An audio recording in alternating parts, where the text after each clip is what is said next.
রেমাল আসছে দেখে আমি ছাদে উঠে ভয় পেয়ে গেছি। এত মেঘ আমি বাবার জন্মে জীবনে কখনো দেখিনি। এ তো যেন সারা জীবনের মেঘ আমাদের ছাদের ওপরে দেখতে পাচ্ছি আকাতে। এ কি ভয়ঙ্কর রেমাল আসছে রে বাবা। বন্ধুরা, রেমাল আসছে শুনলাম, সেই জন্য ছাদে দেখতে এলাম রেমাল কেমনভাবে আসছে। এলাম চারিদিকেই মেঘলা। তো যারা যারা মদখোর মাতাল তারা মোটামুটি এখন এক সপ্তাহ স্টক সব নিয়ে রাখো, বাংলা ইংরাজি। কারণ এরপর মদের দোকানগুলো আর মদের বোতলগুলো সব আকাতে উঠবে, ভেঙে পড়বে। তো সেগুলো তো আর পাবে না, সেই জন্য আগে থেকে স্টক নিয়ে রাখো। আর যেভাবে ঝড়টা আসছে সারা পশ্চিমবঙ্গ না উড়ে চলে যায়, সেই জন্য দোষ দিয়েছে বিজেপি, সিপিএম, কংগ্রেস। যে যা নিজেদের দোষ দিচ্ছে না, একে অপরের দোষ দিচ্ছে। এটা খুব খারাপ জিনিস। আমার কাছে কথা হচ্ছে, রেমাল যখন আসবে তখন কেন ঝড়টাকে আটকানো গেল না?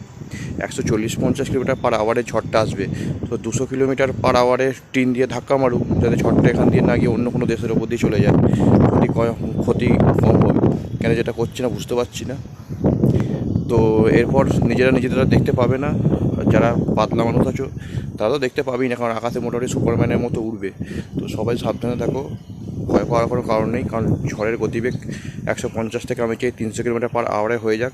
কারণ আমরা তাহলে এখান থেকে আমেরিকা, ইউরোপ, ঝাড়খণ্ড, যেদিকে ইচ্ছা হবে সেদিকে গিয়ে পড়বো পাখিদের মতো উড়ে। তো সবাই সাবধানে থাকো, এর থেকে বেশি কিছু বলার নেই। রেমাল নিয়ে ভয় পাওয়ার দরকার নেই। রেমাল আমাদের সব কিছু মাল সব আমাদের ঘরেই দিয়ে যাবে। কারণ এরপর দোকানে যা জিনিসপত্র আছে সব উড়ে আরে যে যার বাড়ির ছাদে পড়তে পারে। হ্যাঁ, বাড়ি ঘরগুলো ভালো করে বেঁধে রাখো লোহা শিকল দিয়ে, তাহলে লোহা শিকলটাকেও বাড়ি দিয়ে বেঁধে রাখো, তাহলে বাড়ি ফাড়ি উঠতে পারে। যা সব সতর্কবার্তা দিচ্ছে।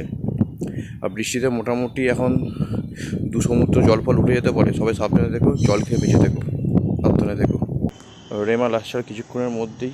তো যারা গাঁজাখোর, মদখোর আর সিগারেটখোর পাবলিক, তারা সব স্টক নিয়ে রেখো। কারণ গাঁজা খেয়ে বেসামাল হয়ে রাস্তায় ঘোরার থেকে আকাশে ওরা ভালো, পাখিদের সাথে বা প্লেনের সাথে উড়বে, সেটা দেখতে ভালো লাগবে। সবাই তাদের জন্য আমার তরফ থেকে শুভকামনা রইল, এবং সুস্থ থাকো।